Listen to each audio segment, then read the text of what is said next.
What's up, Tailgaters? You're in the booth with Tailgate Nate today. The road to predict all 136 FBS level college football teams this summer hits 99 today when we talk about the Middle Tennessee Blue Raiders. We are in Murfreesboro, Tennessee, discussing this program. And look, this has been a program that is disappointed over the past couple of seasons, but can enough of these good pieces revitalize this team and get them into the postseason in 2025? My name is Nate Pope, otherwise known as Tailgate Nate. Thank you all so much for clicking on this video and for helping to support the channel. If you would like to support the channel even further, there are many ways that you can do that, but the biggest way, go down below, hit that subscribe button, and while you're at it, you might as well ring the bell, because turning on notifications ensures that you don't miss an upload during prediction season, especially not one for your favorite team. Now, I am a sports media graduate delving into the professional world of the industry, and if you want to see all the cool stuff I get to do while still being up to date what goes on this YouTube channel, please give me a follow at TailgateNate29, Twitter, Instagram, and feel free to even email me, tailgatenate29 at gmail.com. Thank you all so much for supporting and interacting with me and the channel in whatever way you may be doing so. And now, with all that said and done and out of the way, let's talk about Derek Mason's group in the Middle Tennessee Blue Raiders. Again, this is just not a program that's been that great over the past couple of seasons. It, however, does have a lot of high upside potential pieces, including this man over here, whom we're going to talk about very, very soon. But again, this is a team and a program that has overall had some very disappointing results. And I think it's about high time that we see some improvement out of this Middle Tennessee team. How do we do preview predictions here on the channel? Well, we are going to go through a roster overview, offense over here to the left, defense over here to the right, and at the end of the video, we'll dive into the football schedule for the Blue Raiders. I'll give it a game-by-game preview and prediction. And this video overall is here to tell all of you what I think about Middle Tennessee in 2025. Right down below me are returning production numbers. They're according to ESPN, factoring in portal additions up to a certain percentage, but not by much. Recruiting and transfer portal ranks for the class of 2025 are according to 24/7 Sports. And when you kick it off and talk about Bodie Reeder, the offensive coordinator, and this Middle Tennessee offense to start out this roster preview, well, you obviously have to mention the redshirt senior quarterback that is returning again for this Middle Tennessee team, and it is Nicholas Vattiato. Actually equaled his passing total from a season ago, so in 2023, 3,092 yards. He hit the exact same total last year in 10 less pass attempts, but there were diminishing returns with that. His completion percentage was not as high, dropped 2.4 percentage points, and his touchdown to interception ratio could have been a lot better as well. 16 touchdowns, 10 interceptions last year to 23 touchdowns and 13 interceptions the year before. Obviously, interceptions have been a problem with him. Yes, that is true. But when you take a look at Vattiato as a whole, it's a guy that I've talked about over the past couple of seasons that I really, really like. I like his intangibles. I like everything he's got, but he needs to see his production find that consistent rhythm. You take a look at his game log. There are times where he'll be really good. 2 touchdowns, no picks. He'll throw, honestly, he'll probably throw right around 250 yards every single game. That seems to be just about the average there when you take a look at his game log from last season, including a game where he exploded against Western Kentucky for 400, or I should say 300. No, I was correct the first time. 456 yards passing. So there are games where he can explode and other games where he's just kind of mess. Some games he can throw a lot of touchdowns. Some games the interceptions rear their ugly head as well. So as long as he can start controlling the touchdown to interception thing a little bit better, I do like overall. Again, what Vattiato has, I think he is a really, really good player, and I think that he's an excellent quarterback coming back here, especially if that touchdown interception ratio is going to come back and if that rushing ability comes back from what we saw in 2023. Last year just didn't see it at all, including sack yardage averaged under a yard per carry. However, in 2023, 139 attempts, 397 yards, and 2 touchdowns. I know that's not much in terms of yards per carry, but for a quarterback that's a primary pocket passer, that's not too bad. I think you want to see that coming back, as well as that touchdown to interception ratio get a whole lot better here in 2025. As far as your leading rusher last year, to me, it's a bit of a mystery on what happened with Jalen Krettel. He is not on the spring roster on the official athletics website, and I can't seem to really pinpoint what happened with him, but he did lead the team in rushing last year with 471 yards and 4 touchdowns from a season ago. So you are getting some backs that are going to be returning and stepping up in some bigger roles. Most notably is Jakail Middlebrook. You have Austin Clemens, as well as a couple freshmen coming into this room. But guys, that's a running back room as a whole that I don't even think got 90 yards per game last year. It needs to take a step up, and it needs to provide more to Nick Vadiato, especially if that touchdown to interception ratio is not going to be where it needs to be, and especially that touchdown production is just not as high as it needs to be. You have got to figure something out with this run game. It has got to improve by a factor of, I'll say, probably 2, if not 3. It has got to get a whole lot better than what it was last year, I think, in order for this offense to see its full potential reached this season. As far as your wide receiver pieces, you lose your favorite one. Actually, you lose your 2 favorite targets. You move down to the 4th bullet point. Your lead receiver overall was your tight end in Holden Willis, just 2 yards more than what Omari Kelly had, but both of those guys had 53 catches and combined 10 touchdowns. So you lose your lead tight end and your lead wide receiver. I know Kelly's went and entered the transfer portal. I believe Willis may have as well, otherwise no longer on this team. When you take a look, though, at some of the other wide receiver pieces that are coming back, yes, you do lose some other pieces from last year's team as well, but Kamarian Carter, Miles Butler, Cameron Lacey, I like those guys a lot, as well as some of the pieces that they get in the transfer portal. And as far as your tight end room goes, you are going to be getting a brand new starting tight end this season in Tavion Galloway. He is a very young transfer that is coming over from Purdue, and so he's probably going to get the lead minutes in that tight end room. If not him, you really do have a tight end room that's got a lot of experience and depth here. Slade Alexander is a projected 4th stringer, according to ourlads.com, as I currently sit here and record this video. A redshirt senior. You have a redshirt junior transfer in Hunter Tipton, who is coming over from Louisiana Tech. That is projected as 3rd string. True sophomore, and Evan Potticher is going to be that 2nd string. While again, the redshirt freshman Tavion Galloway is projected to be that starter.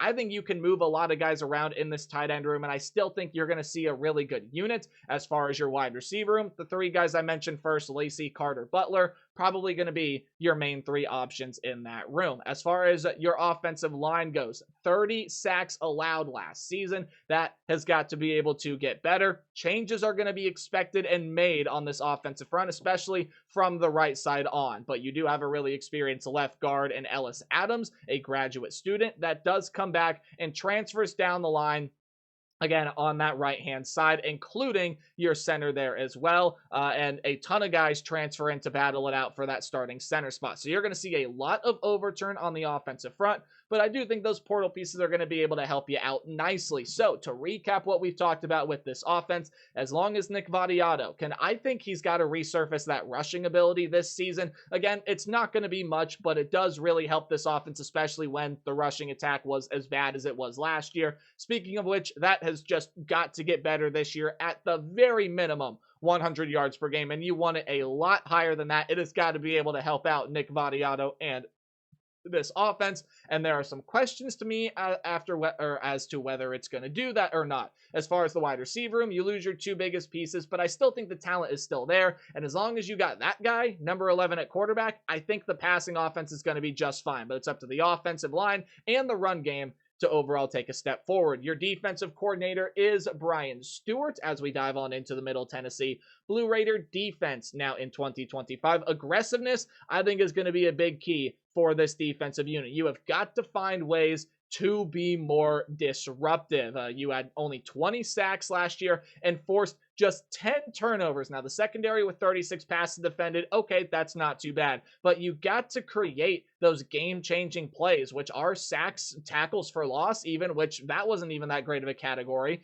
for this Blue Raider defense last year. And, well, turnovers. You have got to be able to improve in a lot of those aspects, and you've got to be able to get better at pretty much every single one of those things this season, and the defensive front is going to be a big question. You did not have, I believe, anybody on this team last year get 3 or more sacks, but this is a defensive line that is remaining mostly intact coming into this season, including getting that guy with 3 sacks back in Brandon Buckner, going to be your edge rusher type player. Other than that, Anthony Bynum, DeMonte Smith, Shakai Woods, and a lot of depth pieces do return to this defensive front. So if you're worried about they need to get better better and they're replacing some. I think maybe one or two really important pieces are gone.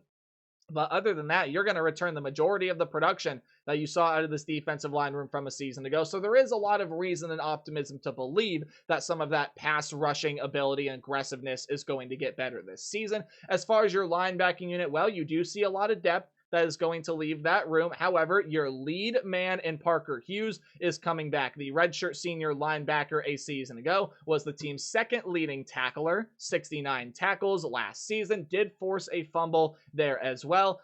You're also going to be returning some pretty darn solid pieces sitting behind him, albeit they are younger, and a couple transfers coming in. Jaden Thompson is coming over from, I'm going to butcher this community college name, but Itawamba Community College. I know I got that wrong, but the guy that's probably going to be the biggest filler of time in this linebacking unit, and he'll probably start right alongside with Parker Hughes in that second level, is Alex Mitchell, who is a transfer coming over from the Chattanooga Mocs.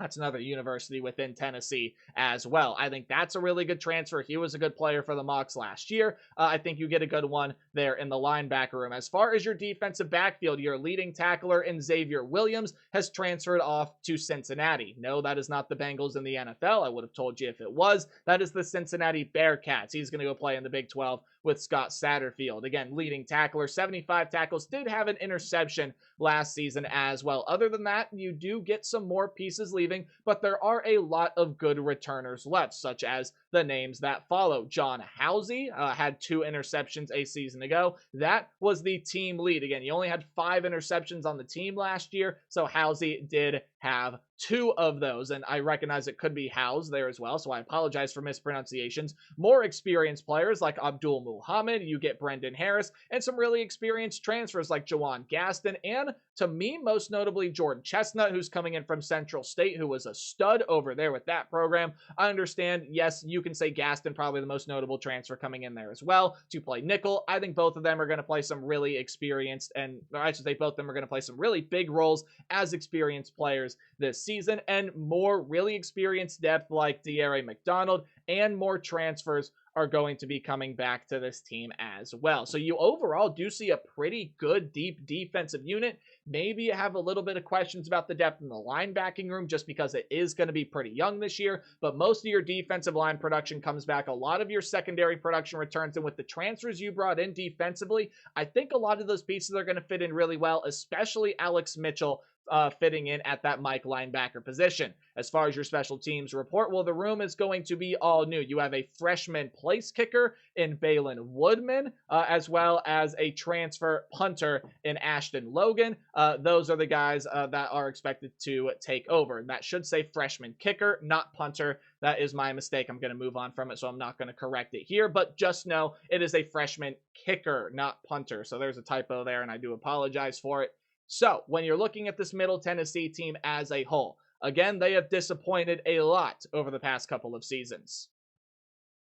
Last year, again, as I mentioned, they were 3-9. The year before that, they were 4-8. However, the year before that, they were 8-5, and they ended up getting into a bowl game. They went and played in the Hawaii Bowl. Rick Stockstill was a really good coach here for this program, and he just didn't perform as well last year in 2023. Derek Mason had a slow build in his first season, so now in year number 2 under Derek Mason, I think they got a lot of good talent pieces here. Plus, when you take a look over here at this schedule, yes, there are some really good teams in Conference USA this season. However, I think their non-conference is pretty manageable, and I think this team has a lot of talent to do some good damage in the conference this upcoming season. So when you look down below me at these odds, courtesy of FanDuel, they are, as of recording this video, as always, they're subject to change. And again, just provide some good context to how good the odds makers think Blue Raiders are going to be this year. I'm not a betting expert. I'm not here to tell you where to place your money. As far as Middle Tennessee goes, though, plus 1,500 odds to win the conference, I think that sits them in the bottom half. I believe so. And they do have pretty long odds to get into the college football playoff as that G5 representative. Highest you can get on FanDuel is 10,000. 4.5 is that over under win total. So the odds makers not putting a lot of faith in Middle Tennessee to get into a bowl game, but they are thinking, hey, if there are some things that go right, you can definitely see this team playing in the postseason. And I think the first two games here are pretty simple and easy to predict. I think you're going to get the win at home against Austin Peay to be able to open up your season. And then I think you're going to go on the road and lose to the Wisconsin Badgers. Now, that is a Wisconsin team that's going to play really desperate this season because they need it in order for Luke Fickell to potentially save his job. Hopefully, their quarterback situation gets figured out this year. Billy Edwards is going to be entering that program. They still got really good running backs, and the defense I still think is going to be solid, although it needs to be better than what it was last season, especially for a program that has as high of defensive standards as Wisconsin does. So I think the first two games here are pretty simple and easy to predict, but as you move through the schedule, it starts to become a little bit more tricky.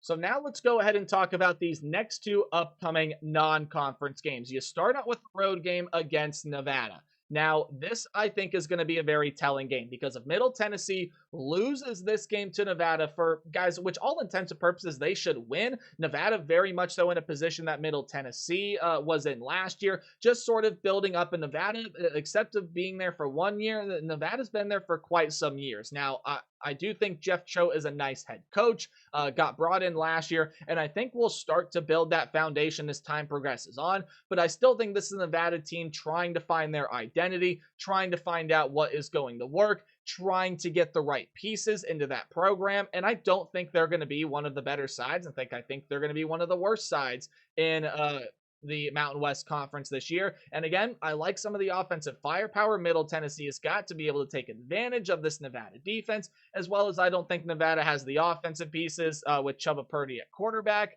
I think he's okay. I've always thought he was kind of okay. I just don't think that anything spectacular is going to happen at Nevada this year. Now, the reason I say this is a big game and it's going to be very telling. Middle Tennessee last year, again, going 3-9, trying to set that foundation under Derek Mason. You lose this game, and I think that there are a couple of panic alarms that may start to go off, or you may be like, okay, we're going to put my hand right here, and if this thing, if they lose the next game after that, then we can pull the fire alarm, right? It's like you smell smoke, but you're not sure if there's a fire. I think that's what's going to happen if Middle Tennessee loses that game, especially because considering they have this game against Marshall coming up next, and I do think there are a fair bit of people sleeping on Marshall this year. Now, are they going to be as good as they were last year? No, but I also don't think they're going to be as bad as what a lot of people are saying that they're going to be, and I can understand it fully. You lost your head coach, Charles Huff, over to Southern Miss, and you lost a ton of talent. Pretty much your entire roster is gone off of the team that made it to the Sun Belt Conference Championship game a season ago. Tony Gibson, I think, has a solid foundation to work with, and it's got some good pieces, but it is an entirely new roster, new quarterback, and an entirely new skill position room. Apart from your tight end room, you do see some good returning pieces there. Defensively, few returners are few and far between, but you do get a lot of nice pieces in from the transfer portal, and I think the portal is really going to help Marshall this year. Yes, they lost a ton in the portal, but I do think this is a Marshall team that is well equipped to be able to handle what they lost, and I think they got some good pieces in through the portal to be able to help them with that. I think this is going to be a Marshall team that, again, is more competitive than people will give them credit for, and I think for that reason, Middle Tennessee is going to lose that game. I think no matter which way you slice it, I think they're going to lose one of these games against Nevada and Marshall. To me, they just see a little bit of a bump in the road there at the beginning of the season. I think of the two, Marshall is the way more likely one, which is exactly why I picked it. You lose on the road at Nevada, it wouldn't be the most shocking thing, but if that happens, then that better mean you go on the road and beat Marshall in order for you to be where you want to be at as a program this upcoming season. Now, speaking of shocking losses, I got one here, and because I just said it, I'll flash it up on screen. I do think Middle Tennessee is going to go on a bit of a slide here, and I do think they lose to Kennesaw State. Now, Kennesaw State surprised a lot of people last year, and you're saying, Nate, what do you mean they went 2-10? Well, a lot of people, including myself, thought they were going to go 0-12 and wouldn't win a game in FBS play. Turns out they ended up winning not one, but two of them last season, and they do have a lot of returning production as well as some really good pieces coming in through the transfer portal that is immediately going to improve what this team had a season ago. Defensively, tons of returning production, especially some really good young talent. Offensively is where all the transfer portal pieces come in, but a lot of your wide receiver pieces from a season ago come back. Do I think Kennesaw State's going to all of a sudden be this powerhouse and contend in Conference USA? Not quite. Do I think they're going to get some more wins than they had last year? Yeah, in fact, I think they got a really good chance to double what they did a season ago, and I think Kennesaw State pulls off a pretty shocking win somewhere. And again, it's not like this Middle Tennessee team is a bona fide, okay, this is the conference championship contender. Yet you got to remember they are also still trying to build. So I think they slip up there on the road, but after a bye week, they're going to be able to collect their thoughts, and I think they bounce back nicely against the Missouri State Bears. Of the two teams that enter FBS play this year, with the other one being Delaware. By the way, I do think that Middle Tennessee loses that game, and I flash it up now because it segues into what I'm about to talk about. I think of these two teams, Missouri State and Delaware, I think Delaware is the one that is more likely to succeed and reach, while they can't reach a bowl game, be that team that surprises and is a little bit better than people give them credit for this year, entering the FBS level. I think the Delaware program is a little bit better built. I like the roster a little bit better. I like the coaching staff a little bit better, and I don't necessarily think it's the wrong choice to go with Missouri State as that team that you would just happen to be better than Delaware this season. I just happen to believe Delaware is going to be better than Missouri State. Plus, when you talk about it in these two contexts, you're on the road against Delaware, you're at home against Missouri State, and I think Delaware is going to get better, so that's a tricky road game. I do think you lose that one, and you're sitting there at 3-4 through your first 7 games. However, I think you get a massive win here. And look, even if you lose that game to Nevada, if you lose this game to Jacksonville State, you're probably not going to wind yourself out in a bowl game, just taking a look at the rest of the schedule. However, if you beat this Jacksonville State team right here, which again, I absolutely have happening, Jacksonville State's not going to be, I think, as consistent of a team as they were last year. I still think the foundation of that program is really, really good, and I think there's still a lot that new head coach and Charles Kelly can work with, especially with that foundation. But you're going to be getting a new quarterback this year. Everyone's going to try to be breaking into a new system. However, you do get a lot of nice portal pieces that I like a lot for this team. So I still think they're going to be one of the better sides in Conference USA this year because of how strong the foundation of their program is built. But I really think Middle Tennessee finally gets things on track this year under Derek Mason. And again, I know it's only year 2, but I expected a little bit more out of Derek Mason last year. I think this season, he's finally going to get it right. And for the first time all season, I think you're going to get back-to-back wins right here, get yourself above 500, and you're going to be FIU. Now, this defense does have to watch out for K'Wan Jenkins. He's a really dangerous option at the quarterback position with the Panthers, and if they don't properly account for him, that can lead to some very negative and nasty things, at least in terms of this game. But you get him at home. It's a team that, again, much like Middle Tennessee last year, just doesn't have a great defense. I think Middle Tennessee's is going to improve. We'll see about FIU's. Middle Tennessee is the offensive firepower needed to also win that game. However, on the road against Western Kentucky, this is where that 2-game win streak is quickly going to come to a halt. Western Kentucky does lose a lot of talent. Caden Veltkamp is gone at the quarterback position. However, this is the Western Kentucky team that still is going to be one of, if not, you can make the case on why they are the best team in Conference USA this season, with a ton of portal pieces. Maverick McIver coming in to play quarterback. I like him a lot over from Abilene Christian. Lavelle Wright at running back. I like him a lot to pair with some other nice returning pieces like George Hart and Jalen Hampton. Wide receiver room is overhauled by the portal. I like it a lot. Defensively, you take a look at your defensive front, they get some massive bodies up there and some other solid pieces coming in from the portal, especially in that secondary unit. So when I take a look at Western Kentucky here, man, I know that they lose a lot, but I also think they got a really good coach in Tyson Helton. And I think Western Kentucky very primed to make a run back to the Conference USA Championship game, much like they did last season. And they're looking to win that title for the first time really in quite some time as compared to previous expectations within that program. Sam Houston and New Mexico State, they're coming up next. I think you split these two no matter the way you slice it. I'll go ahead and side with Middle Tennessee winning the home game and losing the road game. Now, Sam Houston, they return Hunter Watson at quarterback, but they are getting a new head coach. However, it's familiar to them because Phil Longo is going to be that new guy. I do think that Sam Houston is going to be a pretty solid team this year. They could struggle out of the gate, but once they get into conference play, they'll be one of the better teams in the conference. And then on the road against New Mexico State. Some of the teams that are going to sit right around the midpoint, such as New Mexico State, I believe Delaware, maybe you could throw FIU in that category as well, even a team like Sam Houston State. I think some of these middle ground teams in the conference are honestly pretty difficult to try to predict, especially on a game-to-game basis. However, I do like a lot of the things New Mexico State has. I think they get better under Tony Sanchez this year, especially with a lot of your portal pieces, and they win this one against Middle Tennessee. So an up and down season overall has me putting the Blue Raiders at 6-6. I do think they crack into the postseason this year, but overall an up and down year, and where I think, again, last year of Nick Vattiato, you have got to take advantage of it. I think you're going to see some things improve this year and the overall scheme get better while Derek Mason is that head coach. Thank you so much for watching. Let me know what you think about the Raiders in the comment section below, the Blue Raiders that is, and remember to play hard but tailgate harder. See y'all in the next video. Goodbye.